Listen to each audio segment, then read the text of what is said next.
You put that scanner down right now. This is the last shift Patricia Lenore Dodd ever worked. I work here. I'm the manager. You can't just Patricia Lenore Dodd. Do not move. But the arrest you just watched wasn't about a grocery store. She called you, didn't she? She actually called you. Turn around. It was about a basement, a padlock, and a 17-year-old girl who had been missing for 22 days, 4 blocks from her own front door. The woman being arrested here is not a stranger to this town. She is not someone who moved in quietly and kept to herself. She is someone who knew the Chen family by name, who had stood at their front door and handed them food, who had smiled at their daughter on the street for 11 years. Her name was Patricia Lenore Dodd. She was 44 years old. She was the manager of this store. She volunteered at her church.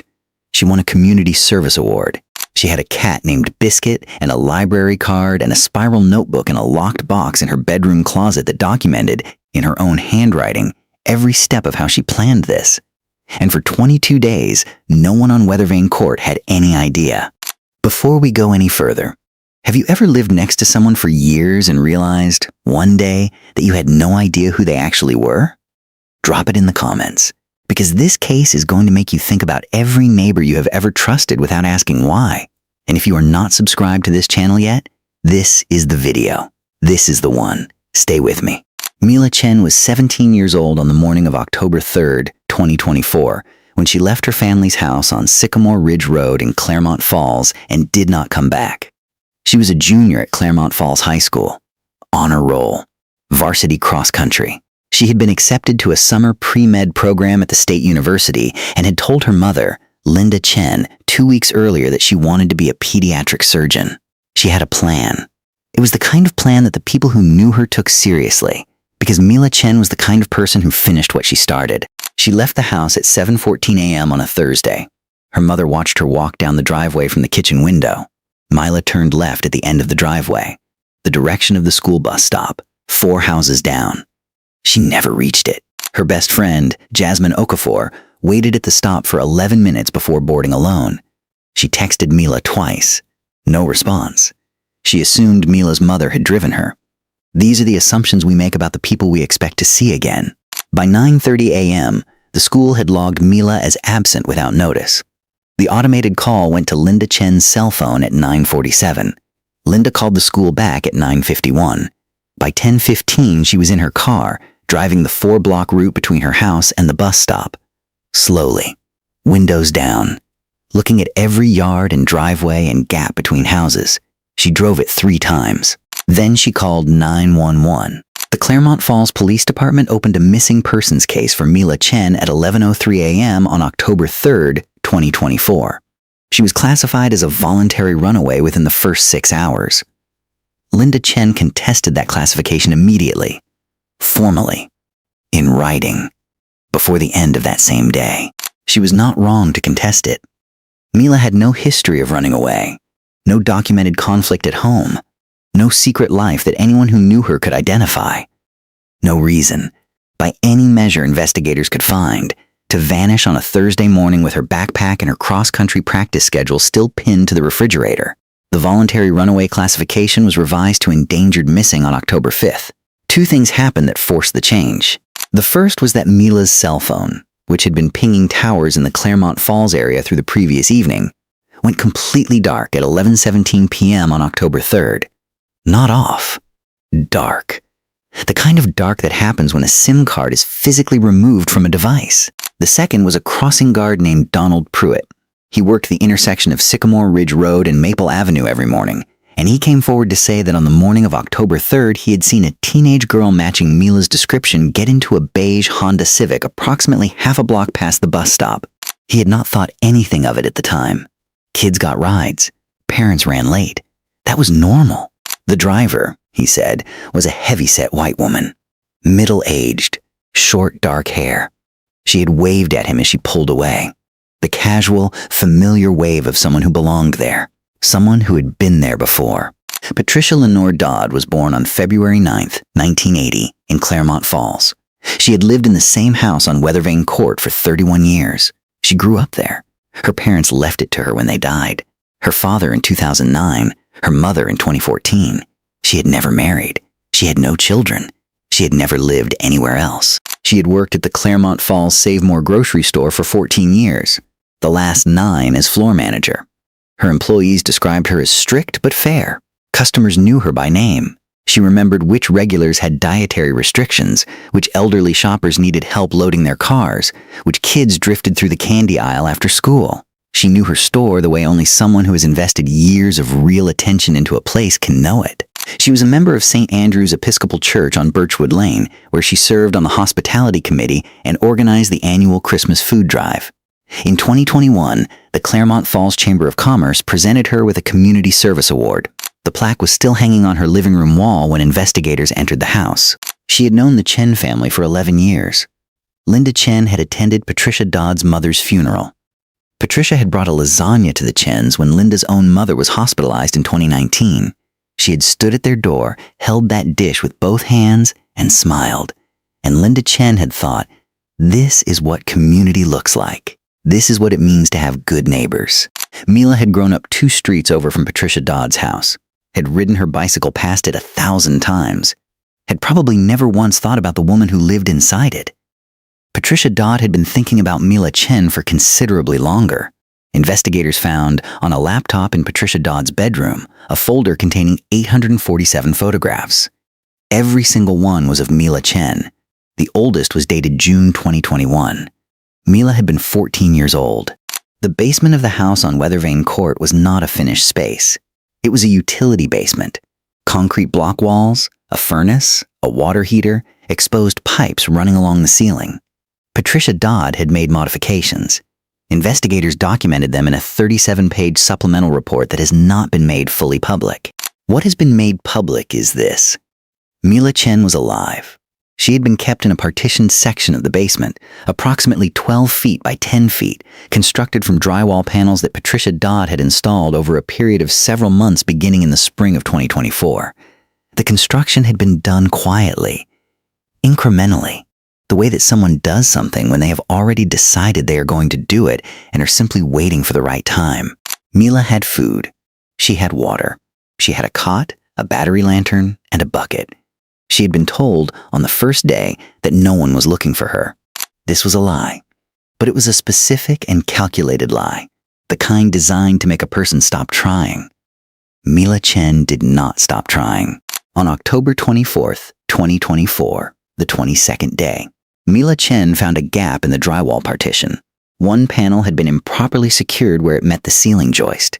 She worked at it for what she would later estimate was 6 hours. She got through. She found the basement stairs. The door at the top was locked with a standard interior door lock, the kind with a small release hole in the center of the knob. She spent 2 more hours finding something narrow enough to fit through it. She used the metal release arm of a mousetrap she found on a shelf near the furnace. The lock turned. She opened the door. The house was empty. Patricia Dodd was at work. Mila Chen walked out the front door of 14 Weathervane Court at approximately 2:40 p.m. on October 24th, 2024, wearing the same clothes she had been taken in 22 days earlier.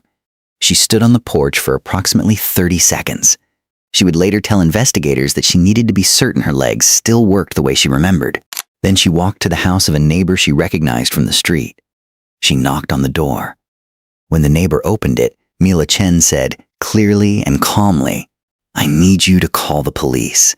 I know who took me." Detective Sergeant Rosa Vega of the Claremont Falls PD received the call at 2:53 p.m. She had been the lead investigator on Mila Chen's disappearance since October 5th. 19 days, 37 open leads, 0 primary suspects. She had Patricia Dodd's home address in the system within 4 minutes of receiving Mila Chen's first statement. A patrol unit was at 14 Weathervane Court within 9 minutes. A warrant to search the property was requested at 3:12 p.m. It was signed at 3:41. The arrest warrant for Patricia Lenore Dodd was signed at the same time. Patricia Lenore Dodd was arrested at the Save More grocery store on Route 9 at 4:07 p.m. on October 24th, 2024. She was in the middle of her shift. She was standing in the cereal aisle, checking shelf inventory on a handheld scanner when Detective Vega and 2 uniformed officers walked through the automatic doors. Dodd saw them the moment they entered.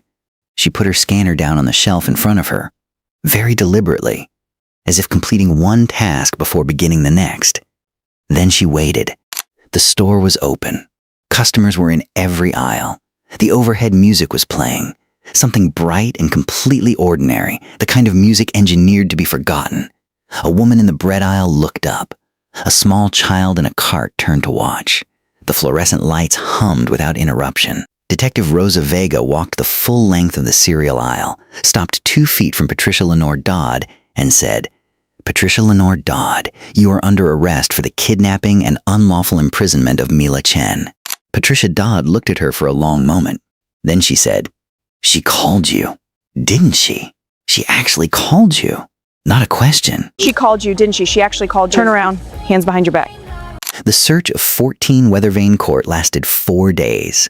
In a locked metal box inside Patricia Dodd's bedroom closet, investigators found a spiral notebook. Handwritten. Dated entries beginning March 3rd, 2024. 7 months before the abduction. The entries documented the planning, the drywall construction timeline, the supply list, the observations of Mila Chen's daily routine, what time she left for school, what days she had cross-country practice, what the bus stop looked like at 7:20 a.m. on a Thursday in October. She had driven past that bus stop on a Thursday morning 11 times between March and October. At the same time. Watching. Neighbors saw her beige Honda Civic on that residential street often enough that it stopped registering as anything. A car they recognized. A neighbor running errands. Completely invisible. The Chamber of Commerce plaque was still on the living room wall. The cat, Biscuit, was found in the kitchen. The lasagna dish Linda Chen had returned, washed and wrapped in a dish towel in 2019, was on a shelf in the pantry, right where it had always been, 20 feet, for 3 years, close enough to watch, far enough to never be noticed. Mila Chen was hospitalized for 48 hours following her rescue. She was dehydrated. She had lost 11 pounds. She had a hairline fracture in her left wrist, sustained during the first day of her captivity. She had no permanent physical injuries. She gave her full statement to Detective Vega from her hospital bed, beginning 4 hours after admission, before her parents had fully stopped crying. Mila Chen said, "I want to go back to cross country. I have a meet in November. I don't want to miss it." She did not miss it. She ran the 5K in 21 minutes and 14 seconds, her personal best. Patricia Lenore Dodd was indicted on November 15th, 2024. 9 counts. 1 count of kidnapping in the first degree. 1 count of unlawful imprisonment. 1 count of criminal confinement with risk of serious bodily harm. 2 counts of tampering with evidence. 3 counts of child endangerment. 1 count of stalking. The trial began on March 11th, 2025. It lasted 9 days. Mila Chen testified on the 4th day. She walked to the witness stand without looking at the defense table. She answered every question in the same clear, steady voice she had used in the hospital. She looked at the jury when she spoke. Patricia Lenore Dodd looked at Mila Chen the entire time she testified. The jury deliberated for 3 hours and 40 minutes. Patricia Lenore Dodd was sentenced on April 29th, 2025, by Judge Harold Stearns of the Claremont County Superior Court. 22 years. No parole eligibility for the first 14. Before sentence was imposed, Linda Chen delivered the victim impact statement. She spoke for 7 minutes. No notes. She looked at Patricia Dodd for the first paragraph. Then she stopped looking at her entirely, and she spoke to the room instead. She said, "She brought us food. You cannot always tell. My daughter is alive because my daughter refused to believe that no one was coming. The 22 days do not get to define her. I will not allow it, and neither will she." Patricia Lenore Dodd was remanded to custody immediately following sentencing. She did not speak. She did not look at the Chens. She looked at the middle distance, the look of someone who has decided to be somewhere other than where they are. The Save More on Route 9 placed a new manager within the week. Mila Chen is 18 years old now. She is in her senior year at Claremont Falls High School. She is still on the cross-country team. She is still planning on medical school. She said, "I want them to know that I was never waiting to be rescued. I was working the whole time. I just needed the door." If this case affected you, share it. The families of missing children need the public watching. They need people who remember names and faces and beige Honda Civics on residential streets at 7:20 in the morning. They need people who do not assume that the wave of a familiar neighbor means everything is fine. Patricia Lenore Dodd waved at a crossing guard on the morning she drove away with a 17-year-old girl in her car. He waved back. The house at 14 Weathervane Court was listed for sale in June 2025. It sat on the market for 7 months. Nobody wanted to buy the house on Weathervane Court.